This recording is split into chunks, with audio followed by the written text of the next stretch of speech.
Hello student, कैसे आप सभी लोग। उम्मीद करता हूं आप सभी अच्छे और स्वस्थ होंगे। तो देखो, आप लोगों को पता हम लोगों का टॉपिक कौन सा चल रहा है, H1 एनएमआर स्पेक्ट्रोस्कोपी का सिद्धांत या एनएमआर स्पेक्ट्रोस्कोपी का सिद्धांत। आज के इस लेक्चर में मैं आप लोगों के इस टॉपिक को बिल्कुल कंप्लीट करवा दूंगा, ठीक है ना। तो देखो सुनो, कल के लेक्चर में मैंने एक बात बोली थी आप लोगों से, और वो बात मैंने कौन सी बोली थी कि अगर किसी की आई की वैल्यू जीरो आ रही है, मतलब किसी के लिए अगर आई की वैल्यू जीरो आ रही है तो वो होते हैं एनएमआर इनएक्टिव, अर्थात वो एनएमआर स्पेक्ट्रा को प्रदर्शित नहीं करती या फिर वो एनएमआर स्पेक्ट्रा को नहीं देते। और जिनके लिए आई इज नॉट जीरो होता है, मतलब आई की कुछ ना कुछ वैल्यू आ रही है, तो कॉमन सी बात है वो अपने एनएमआर स्पेक्ट्रा को शो करेंगे। तो वो कौन होते हैं, एनएमआर एक्टिव। मतलब कल मैंने आप लोगों के लिए ये बात बताई थी कि यदि किसी के लिए आई की वैल्यू जीरो आ रही है तो वो होते हैं एनएमआर इनएक्टिव, ठीक है ना। वो कौन होते हैं, एनएमआर इनएक्टिव। और जिनके लिए आई की वैल्यू कुछ ना कुछ आ रही है, अर्थात आई इज नॉट जीरो होता है, वो कौन होते हैं, एनएमआर एक्टिव, ठीक है ना। वो कौन होते हैं, एनएमआर एक्टिव। तो यार कॉमन सी बात है, बिल्कुल सही बात है कि यदि किसी के लिए आई की वैल्यू जीरो आ रही है, इसका मतलब यही तो निकला कि उनमें कोई भी कोणीय संवेग जनरेट नहीं होता, मतलब उनका किसी भी प्रकार से कोई भी कोणीय संवेग एंगुलर मोमेंटम का मान नहीं आता।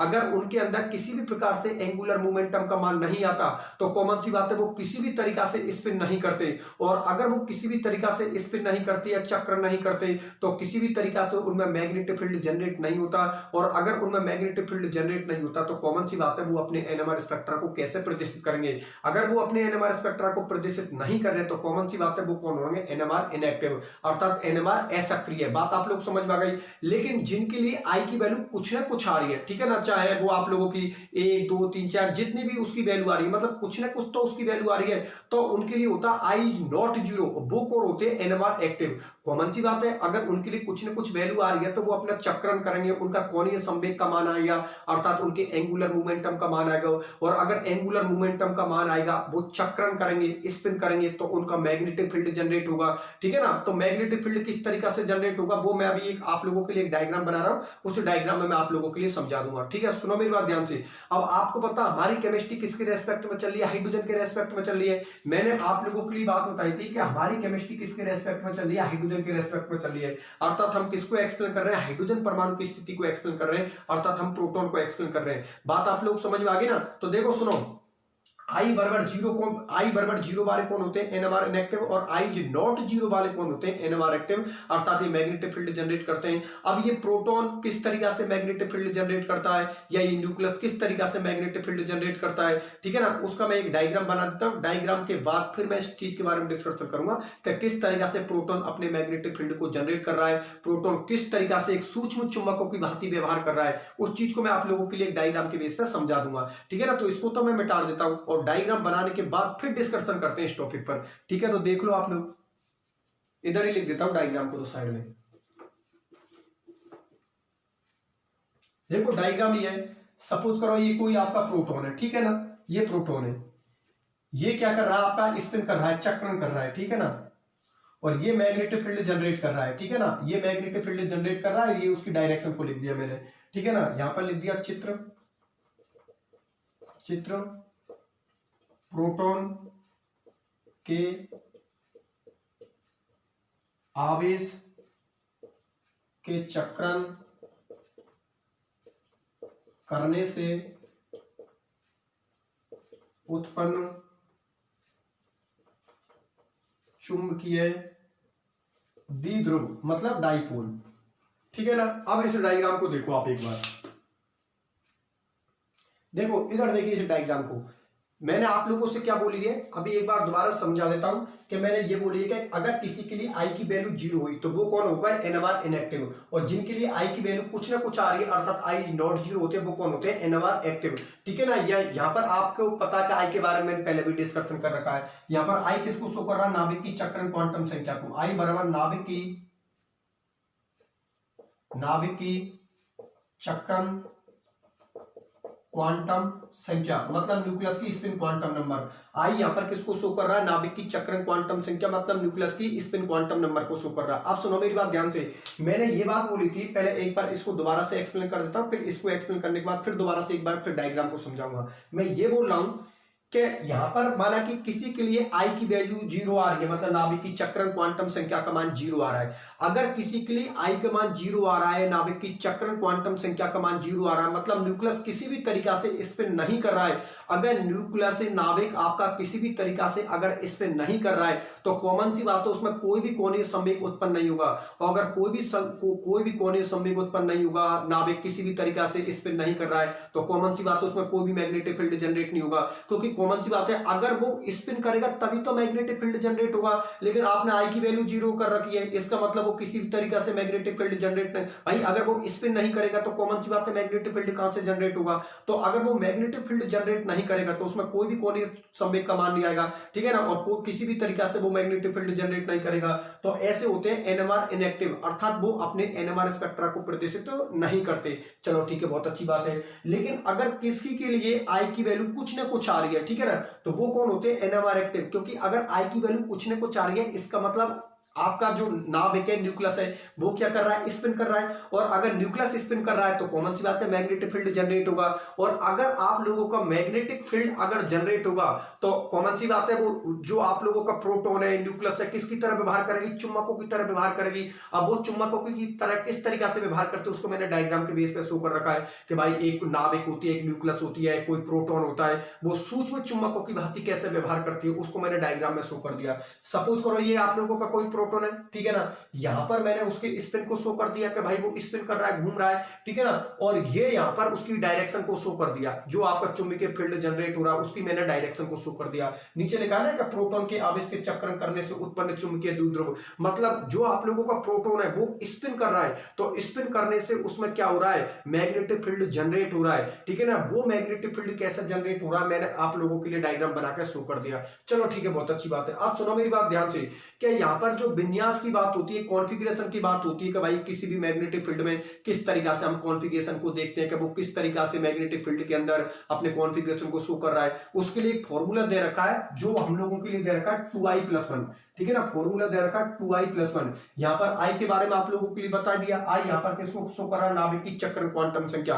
और नाभिक की ये चक्रण क्वांटम संख्या होती है, न्यूक्लियस की स्पिन क्वांटम नंबर होती है, इसी पर आपका कॉन्फ़िगरेशन डिपेंड करेगा। कॉमन सी बात है, यहां पर आई की वैल्यू रखोगे तभी जाकर उसका कॉन्फ़िगरेशन निकलेगा कि आपका प्रोटॉन कितने तरीका से कॉन्फ़िगरेशन, कितने तरीका से विन्यासों को ग्रहण कर रहा है। जैसे कि यहां पर हम लोग डिस्कशन करेंगे हाइड्रोजन के बारे में, क्योंकि आप लोगों को पता हमारी केमिस्ट्री हाइड्रोजन की चल रही है, ठीक है ना। हम बात यहां पर किसकी करेंगे, हाइड्रोजन के बारे में। हाइड्रोजन के बारे में आप लोगों के लिए कल बात बताई थी कि हाइड्रोजन के लिए आई की वैल्यू कितनी होती है, आई बराबर कितना होता है, हाफ होता है। भाई कल के लेक्चर में मैंने क्या डिस्कशन किया था कि हाइड्रोजन के लिए आई की वैल्यू क्या होती है, 1/2 होती है, मतलब हाफ होती है, ठीक है। फॉर्मूले के अंदर देख लेता, फॉर्मूले के अंदर देखने के बाद ये पता लगाते हैं कि जब हाइड्रोजन के लिए आई का मान रखते हैं तो कितने विन्यास प्राप्त होते हैं हम लोगों को। तो देख लो आप लोग, देखो यहां पर ये फॉर्मूला किसका, विन्यासों की संख्या, विन्यासों की संख्या, विन्यासों की संख्या बराबर 2i+1। यहां पर मैं किसके रेस्पेक्ट में देख रहा हूं, हाइड्रोजन के रेस्पेक्ट में, क्योंकि आपको पता हमारी केमिस्ट्री किसकी चल रही है, हाइड्रोजन की। यहां पर लिख दिया 2 × हाफ प्लस के 1। आपको बताया 2 से 2 गए, 1 और 1 कितने हो गए, 2 गए। मतलब यहां पर हम लोगों को कितने कॉन्फ़िगरेशन प्राप्त हुए, 2 कॉन्फ़िगरेशन प्राप्त हुए। किसके रेस्पेक्ट में, प्रोटॉन के रेस्पेक्ट में, अर्थात हाइड्रोजन के रेस्पेक्ट में। अब सुनो मेरी बात ध्यान से कि यहां पर 2 हम लोगों को कॉन्फ़िगरेशन प्राप्त हुए, 2 हम लोगों को विन्यास प्राप्त हुए, जिनमें एक आप लोगों को कौन होगा, प्लस हाफ, और एक कौन सा होगा, माइनस हाफ।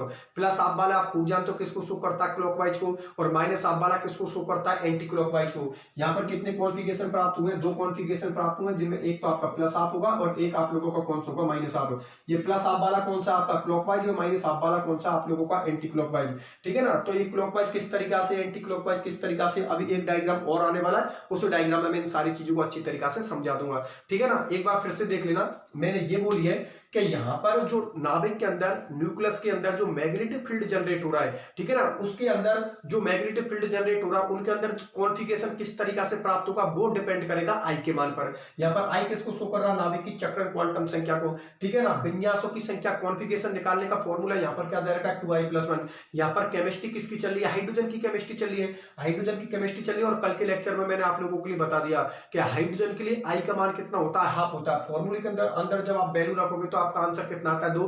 अर्थात हम लोगों को दो विन्यास प्राप्त होते हैं जिनमें एक की वैल्यू क्या होती है प्लस हाफ और एक की वैल्यू कौन सी होती है माइनस हाफ। प्लस हाफ वाले को हम क्या बोलते हैं क्लॉकवाइज और एंटी क्लॉक, और माइनस हाफ वाले को हम क्या बोलते हैं एंटी क्लॉकवाइज। अब सुनो मेरी बात ध्यान से, यहां पर गौर करने वाली बात यह है कि जिसकी वैल्यू प्लस हाफ आई है, ठीक है ना, जिसकी वैल्यू प्लस हाफ आई है वो क्लॉकवाइज है, वो हम किस पर लिखेंगे लो एनर्जी लेवल पर, और जिसकी वैल्यू माइनस हाफ आई है उसको हम कहां पर लिखेंगे हाई एनर्जी लेवल पर। टेंशन मत करो, अभी आप लोगों के लिए एक डायग्राम बनाऊंगा, उस डायग्राम में ये सारी चीजें आ जाएंगी आपके लिए, जितनी भी मैं चीज बोल रहा हूं ना ये सब कुछ उस डायग्राम में समझा दूंगा। अभी तो सिर्फ आप इतना फोकस करो कि मैं क्या बोल रहा हूं, ठीक है ना, मेरी बातों पर फोकस करो कि मैं किस चीज को एक्सप्लेन कर रहा हूं। मैं यहाँ पर इन दोनों कॉन्फ़िगरेशन पे एक्सप्लेन कर रहा हूं, प्लस हाफ और माइनस हाफ को, ठीक है ना, और ये सारी चीजें जो आप बोल रहा हूं इसको अभी एक डायग्राम आने वाला है उसके अंदर समझा दूंगा, ठीक है ना। अभी सुनो मेरी बात, मैं ये बोल रहा हूं कि जिसके लिए वैल्यू प्लस हाफ आ रही है वो कौन हुआ आपका क्लॉकवाइज।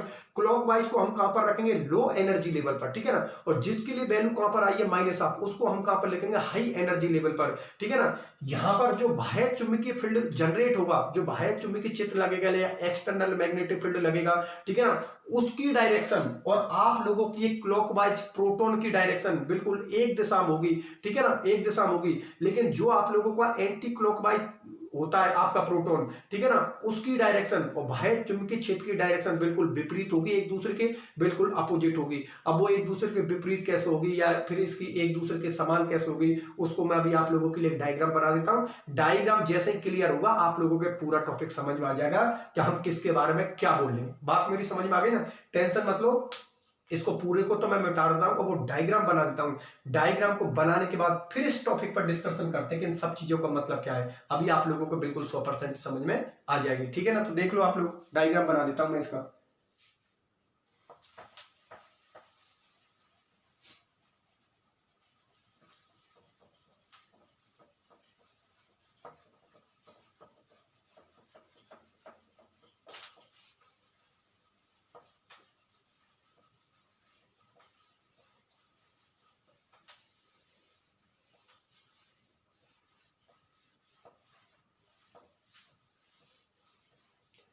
देखो एक काम करता हूं, पहले डायग्राम बना ही देता हूं उसके बाद डिस्कशन करूंगा टॉपिक पर, ठीक है ना।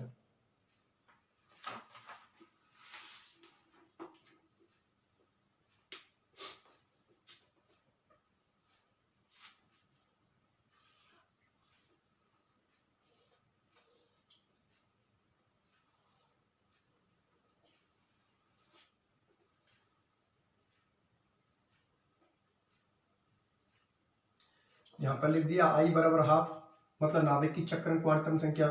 यहां पर लिख दिया चुंबकीय क्षेत्र की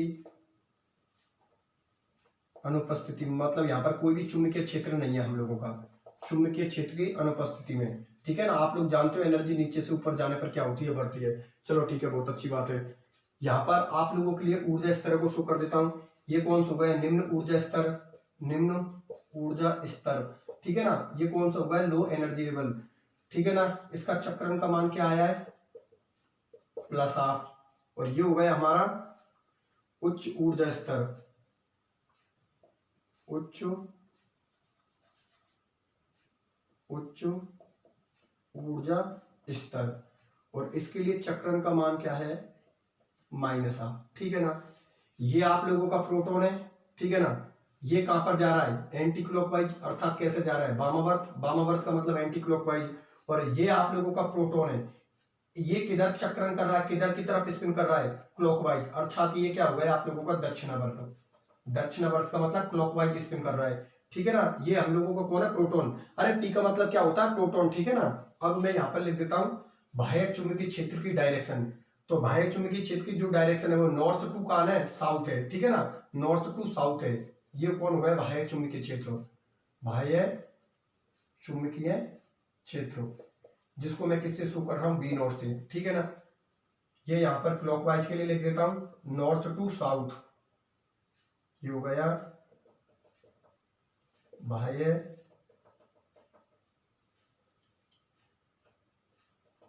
चुंबकीय क्षेत्र की दिशा में संरेखित, ठीक है ना। और ये हो गया आप लोगों का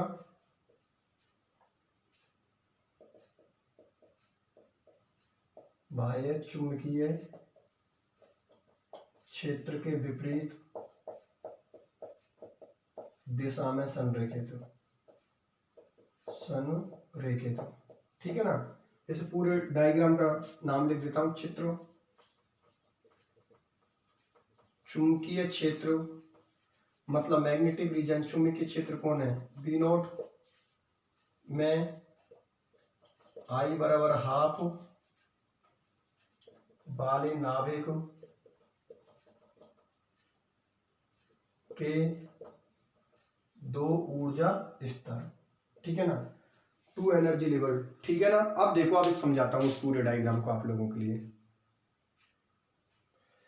देखो आप लोग, अब मैं इस पूरे डायग्राम को आप लोगों के लिए एक्सप्लेन कर देता हूं कि इस डायग्राम में हम लोगों के लिए क्या दे रखी है। तो सुनो मेरी बात ध्यान से, पूरा फोकस आप लोग बोर्ड पर बना कर रखना, अभी आप लोगों के समझ में आ जाएगी। सुनो भैया ध्यान से, यहां पर हमने चुंबकीय क्षेत्र की अनुपस्थिति में, अर्थात यहां पर हम लोगों ने कोई भी मैग्नेटिक फील्ड नहीं ले रखा है। ठीक है ना, आई की वैल्यू यहां पर हम लोगों ने क्या ले ली, हाफ ले ली, मतलब नाभिक की चक्रण क्वांटम संख्या का मान हम लोगों ने क्या ले लिया, हाफ ले लिया। आई बराबर हाफ, क्योंकि आप लोगों को पता है हम किसके रेस्पेक्ट में बात कर रहे हैं, हम हाइड्रोजन के रेस्पेक्ट में बात कर रहे हैं। तो हाइड्रोजन के लिए आई की वैल्यू क्या होती है, हाफ होती है। बाकी की आप लोग इस चीज को तो जानते हो कि एनर्जी नीचे से ऊपर जाने पर बढ़ती है। जो आपका लो एनर्जी लेवल पर है वो तो कौन, आपका क्लॉकवाइज, और जो आप लोगों का हाई एनर्जी लेवल पर वो कौन है, आप लोगों का एंटी क्लॉकवाइज। भाई अभी आप लोगों ने फॉर्मूले के अंदर जब आई की वैल्यू को रखा था तो आपको कॉन्फ़िगरेशन कितने प्राप्त हुए थे, दो प्राप्त हुए थे।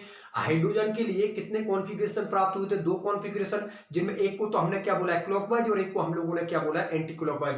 क्लॉकवाइज के लिए वैल्यू यहां पर हम लोगों ने क्या रख रखी है, प्लस हाफ, और एंटी क्लॉकवाइज के लिए वैल्यू हम लोगों ने क्या रख रखी है, माइनस हाफ। अब सुनो मेरी बात ध्यान से, कि जो आप लोगों का क्लॉकवाइज है ना, उसका स्पिन घड़ी की दिशा की डायरेक्शन में हो रहा है। ठीक है ना भाई, जो आपका क्लॉकवाइज, क्लॉकवाइज का मतलब यही तो होता है कि जो आपका स्पिन होता है, जो आपका चक्रण होता है, वो घड़ी की दिशा में होता है। मतलब जिस तरीका से हमारी घड़ी चलती है ना, उसी तरीका से क्लॉकवाइज होता है। और घड़ी के जो अपोजिट, जैसे घड़ी जिस डायरेक्शन में चलती है, अगर उसकी कोई अपोजिट डायरेक्शन हो रही है तो समझ जाना वो आप लोगों का स्पिन हो रहा है, वो किसका हो रहा है, एंटी क्लॉकवाइज का, अर्थात माइनस आपका हो रहा है। ठीक है ना, तो देखो ये आपका लो एनर्जी लेवल हो गया, ये कौन सा हो गया, आपका हाई एनर्जी लेवल। इसकी एनर्जी कम होती है और इसकी एनर्जी ज्यादा होती है। ठीक है ना, तो लो एनर्जी लेवल पर जो हमारा स्पिन हो रहा है वो किसको हो रहा है, क्लॉकवाइज का।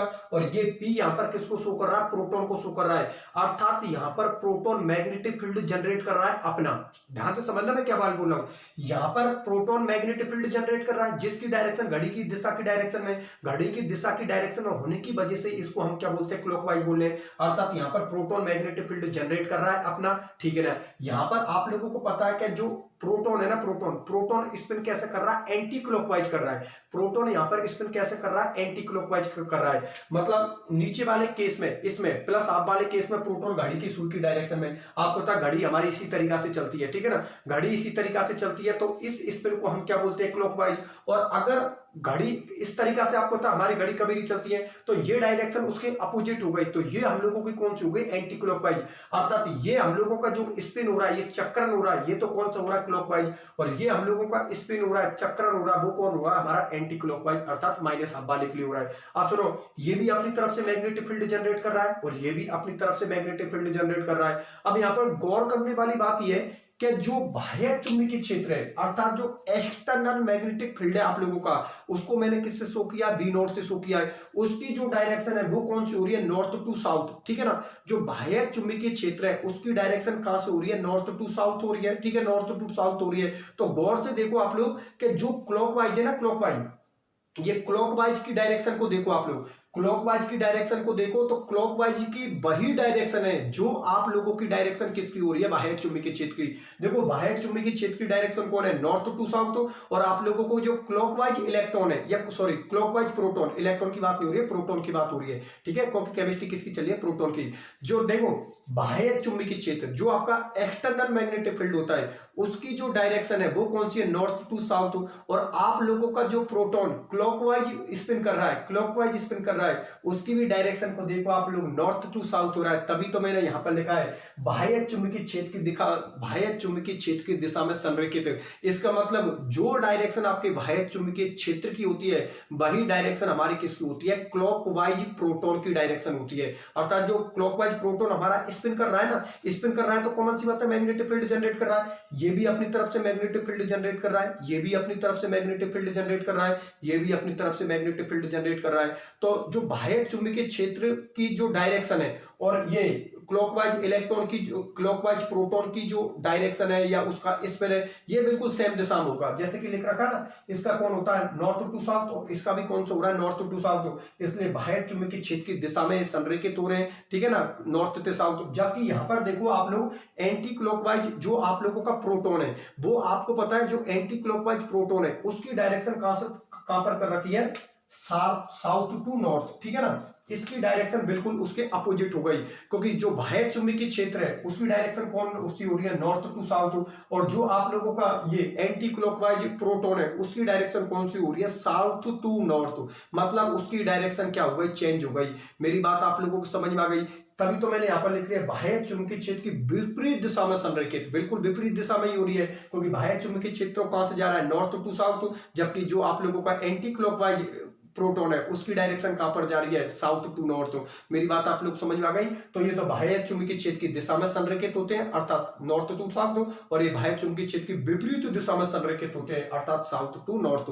मेरी बात आप लोग समझ में आ गई। किसी भी स्टूडेंट को कोई तकलीफ अरे नहीं है ना, ये तो सीधा सिंपल सा प्रोसीजर आप लोगों का समझा दिया। एक बार फिर से पूरे डायग्राम को समझा देता हूं। मैं ये बोल रहा हूं यहाँ पर आई की वैल्यू हाफ, अर्थात हम किसके रेस्पेक्ट में बोल रहे हैं, हाइड्रोजन के रेस्पेक्ट में बोल रहे हैं। यहाँ पर हम लोगों ने कोई भी मैग्नेटिक फील्ड नहीं लिया, एनर्जी नीचे से ऊपर जाने पर बढ़ती है। ये आप लोगों का लो एनर्जी लेवल हो गया, ये आप लोगों का हाई एनर्जी लेवल हो गया। इस वाली वैल्यू को जब हम फॉर्मूले के अंदर रखते हैं, विन्यासों के फॉर्मूले जिसका फॉर्मूला होता है 2i+1, उस फॉर्मूले में रखते हैं तो उसका आंसर आता है 2, अर्थात हमको कितने कॉन्फिगरेशन प्राप्त हुए, 2 कॉन्फिगरेशन प्राप्त हुए, अर्थात हमको 2 तरीका से मैग्नेटिक फील्ड जनरेट हो रहा है। एक तो हम लोगों के लिए कौन कर रहा है क्लॉकवाइज प्रोटॉन, और एक हम लोगों के लिए कौन कर रहा है एंटी क्लॉकवाइज प्रोटॉन।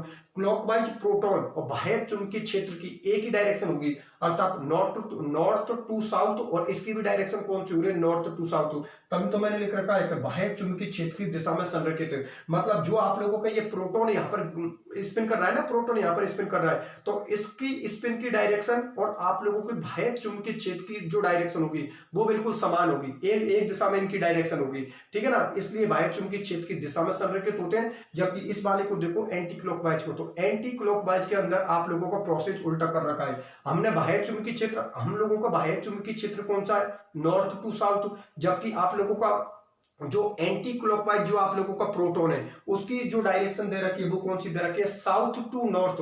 तभी तो मैंने लिखा है बाह्य चुंबकीय क्षेत्र के विपरीत दिशा में संरेखित। मेरी बात समझ में आ गई ना, इसकी नॉर्थ टू साउथ और इसकी साउथ टू नॉर्थ, इसलिए बाह्य चुंबकीय क्षेत्र के विपरीत दिशा में संरेखित होते हैं और ये बाह्य चुंबकीय क्षेत्र की दिशा में संरेखित होते हैं अर्थात नॉर्थ टू साउथ। मेरी बात आप लोगों को समझ में आ गई। किसी भी स्टूडेंट को कोई तकलीफ, अरे इनमें कोई तकलीफ नहीं होनी चाहिए, सीधे सिंपल से प्रोसेस है। और मैं फिर बोल रहा हूं इन चीजों में रट्टा मत मारना, आप लोग एक एक चीज को समझ समझ कर चलो। सारी चीजें जितना ज्यादा आप इस स्पेक्ट्रोस्कोपी को समझोगे ना, टॉपिक उतने ही ज्यादा आप लोगों के सॉलिड होंगे। रट्टा तो कोई भी स्टूडेंट मारने की कोशिश भी मत करना इन चीजों में। एक एक चीज यहाँ पर समझने लायक है, एक एक चीज का लॉजिक निकलेगा, एक एक चीज का कॉन्सेप्ट निकलेगा, ठीक है ना। कोई भी स्टूडेंट रट्टा मत मारने इनमें, ठीक है ना, इनमें कोई दिक्कत नहीं है ना। बात आप लोग समझ में आ गई ना। और पूरे टॉपिक का जो सार निकल रहा है, पूरे टॉपिक का जो कॉन्क्लूजन निकल रहा है वो इसका ये कॉन्क्लूजन निकल रहा है कि जिस तरीका से इलेक्ट्रॉन मैग्नेटिक फील्ड जनरेट करता है उसी तरीका से प्रोटॉन भी मैग्नेटिक फील्ड जनरेट करता है। क्योंकि कॉमन सी बात है, इलेक्ट्रॉन स्पिन करता है और आपको पता है यहाँ पर प्रोटॉन भी स्पिन कर रहा है, तो प्रोटॉन भी अपनी तरफ से मैग्नेटिक फील्ड जनरेट कर रहा है। जैसे कि यहाँ पर ये क्लॉकवाइज तरीका से कर रहा है, वो एंटी क्लॉकवाइज तरीका से कर रहा है, ठीक है ना। तो पूरे टॉपिक का एक ही सार निकलता है कि जिस तरीका से इलेक्ट्रॉन मैग्नेटिक फील्ड जनरेट करता है और चुंबकों की भांति व्यवहार करते हैं, उसी तरीका से आपके जो प्रोटॉन होते हैं वो भी मैग्नेटिक फील्ड जनरेट करते हैं और सूक्ष्म चुंबकों की भांति व्यवहार करते हैं, ठीक है ना। किसकी तरह व्यवहार करते हैं, सूक्ष्म चुंबकों की भांति। तो एक काम करता हूं, इसको तो मैं पूरे को मिटा देता हूं और एक डायग्राम और दे रखा है आप लोगों का, उसको भी मैं समझा देता हूं। उस डायग्राम में ये दे रखा है कि जो आप लोगों का प्रोटॉन है, जो प्रोटॉन है वो सूक्ष्म चुंबकों की भांति व्यवहार कर रहा है, अर्थात वो मैग्नेटिक फील्ड जनरेट कर रहा है। और यहां पर एक सामान्य चुंबक को बना देता हूं, ठीक है ना। और उनके अंदर समानता देखते हैं कि उनके अंदर क्या सिमिलरिटी होती है, ठीक है ना। तो यहाँ पर तो प्रोटॉन को बनाकर उसके मैग्नेटिक फील्ड को जनरेट करके बता देता हूं, ठीक है ना। और यहाँ पर एक कोई चुंबक बना देता हूं, ठीक है ना। उसके अंदर देख लेते हैं उसके मैग्नेटिक फील्ड को किस तरीका से जनरेट कर रहा है, किस तरीका से उसकी चुंबकीय बल रेखाएं निकल रही है, ठीक है ना। तो इस पूरे को मिटा देते हैं और दोनों डायग्रामों को बना देता हूं। यहाँ पर डायग्राम प्रोटॉन का बना देता हूं और यहाँ पर किसी एक चुंबक का डायग्राम बना देता हूं, ठीक है ना। उसके बाद इस टॉपिक पर डिस्कशन करेंगे, ठीक है। तो इसको तो मैं मिटा रहा हूं और उस पर डिस्कशन करते हैं। हम बोलो,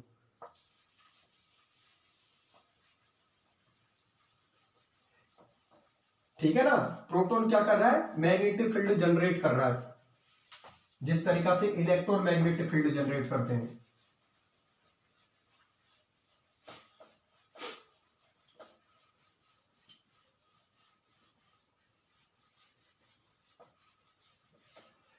डायग्राम बना देता हूं दोनों का, उसके बाद डिस्कशन करते हैं टॉपिक पर दोबारा से। सपोज करो ये आप लोगों का कोई प्रोटॉन है, ठीक है ना, ये उसकी डायरेक्शन हो गई नॉर्थ टू साउथ, ये यहां से स्पिन कर रहा है,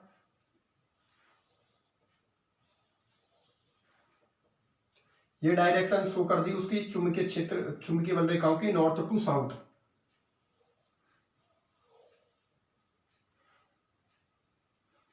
ये लो, ये चुंबकीय फील्ड उनमें जनरेट कर दिया, ये वही आपकी चुंबकीय बल रेखाएं, चुंबकीय बल रेखाएं, और ये उनकी मैंने डायरेक्शन को शो कर दिया, ठीक है ना। ये डायग्राम बना दिया आप लोगों ने, स्मॉल ए चक्रण की दिशा एवं चुंबकीय क्षेत्र, ये लिख दिया चक्रण करते हुए प्रोटॉन से संबंधित चुंबकीय क्षेत्र, चुंबकीय क्षेत्र। और यहां पर बना दी मैंने कोई एक सामान्य चुंबक, एक सूक्ष्म चुंबक बना दी, ऊपर बना देता हूं उसका डायग्राम।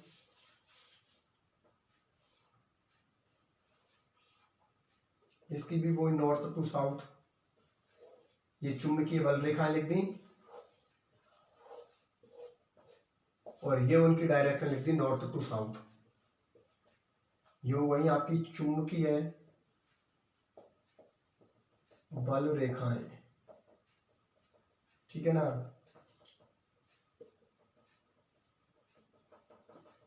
एक सूक्ष्म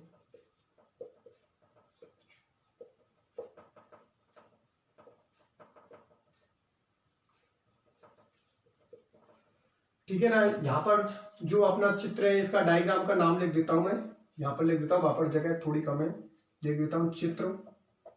चित्र यहाँ पर यह है, चक्रण करते हुए प्रोटॉन व सूक्ष्म क्षण चुंबक में समानता, ठीक है ना। अब देखो इस पूरे डायग्राम को, अभी समझाता हूं आप लोगों के लिए। इधर देखिए पूरे डायग्राम को, दोनों को अच्छी तरीके से समझा देता हूं। देखो सुनो, यहां पर आप लोगों का कोई भी प्रोटॉन है, ठीक है ना, प्रोटॉन है, प्रोटॉन स्पिन कर रहा है, प्रोटॉन स्पिन कर रहा है तो अपनी तरफ से मैग्नेटिक फील्ड जनरेट कर रहा है, ठीक है ना। ये आप लोगों की कौन सी हो गई, चुंबकीय बल रेखाएं हो गई, ये उसकी डायरेक्शन शो कर दी, अर्थात नॉर्थ टू साउथ हो। हम दोनों के अंदर समानता देख रहे हैं, प्रोटॉन के अंदर और एक किसी भी सामान्य चुंबक के अंदर हम क्या देख रहे हैं, समानता देख रहे हैं। तो देख लो इसकी भी नॉर्थ टू साउथ और इसकी भी नॉर्थ टू साउथ है, ठीक है ना। ये प्रोटॉन आप लोगों को क्या कर रहा है, स्पिन कर रहा है, स्पिन करने से ये आपको चुंबकीय बल रेखाएं उत्पन्न हो रही है, और ये आप लोगों के लिए डायरेक्शन शो कर दी किसकी, चुंबकीय बल रेखाओं की। ये आपकी कोई भी सामान्य चुंबक हो गई, सामान्य चुंबक हो गई, इसकी भी चुंबकीय बल रेखा जनरेट हो रही है, ठीक है ना, और ये इसकी डायरेक्शन को शो कर दिया, अर्थात इसकी भी डायरेक्शन कहां पर जा रही है, नॉर्थ टू साउथ हो। पहले तो ये बात बताओ, ये बात आप लोगों को अच्छी तरीके से समझ में आ गई। और जो आप लोगों का डायग्राम वो है चक्रण करते हुए प्रोटॉन, मतलब यहाँ पर प्रोटॉन आप लोगों को क्या कर रहा है, स्पिन कर रहा है, वह सूक्ष्म क्षण चुंबक में समानता के, अर्थात दोनों के अंदर क्या समानता होती है। तो आप लोग देख लो आराम से डायग्राम, कोई दिक्कत वाली बात नहीं है, सीधे सिंपल सा डायग्राम है, ठीक है ना। ये क्या प्रोटॉन क्या कौन सा फील्ड जनरेट कर रहा है, मैग्नेटिक फील्ड जनरेट कर रहा है, वो भी आपकी चुंबक है, वो भी मैग्नेटिक फील्ड जनरेट कर रही है। ये आपकी चुंबकीय बल रेखा है और ये उनकी डायरेक्शन को शो कर रखा है, ठीक है ना। ये नॉर्थ टू साउथ और ये भी नॉर्थ टू साउथ हो। बात आप लोग समझ में आ गई ना। और इस पूरे टॉपिक का सार मैंने आपको बता दिया, ठीक है ना। पूरे टॉपिक का एक ही सार निकलता है कि जिस तरीका से इलेक्ट्रॉन स्पिन करते हुए मैग्नेटिक फील्ड जनरेट करता है, उसी तरीका से प्रोटॉन भी स्पिन करते हुए मैग्नेटिक फील्ड जनरेट कर रहा है, ठीक है ना। तो इस तरीका से आप लोगों को ये H1 NMR स्पेक्ट्रोस्कोपी का जो टॉपिक चल रहा था वो खत्म होता है। ठीक है, बात समझ में आ गई। अब आप लोगों को पता है ये H1 NMR स्पेक्ट्रोस्कोपी का आपका टॉपिक खत्म। ठीक है ना, क्योंकि आप लोग पता है कितने लेक्चरों में चला, 3 लेक्चरों में चला है। ठीक है ना, पहले लेक्चर में तो आपको पता है इसके इलेक्ट्रॉन, प्रोटॉन, न्यूट्रॉन, द्रव्यमान संख्या वो देखना बताई थी।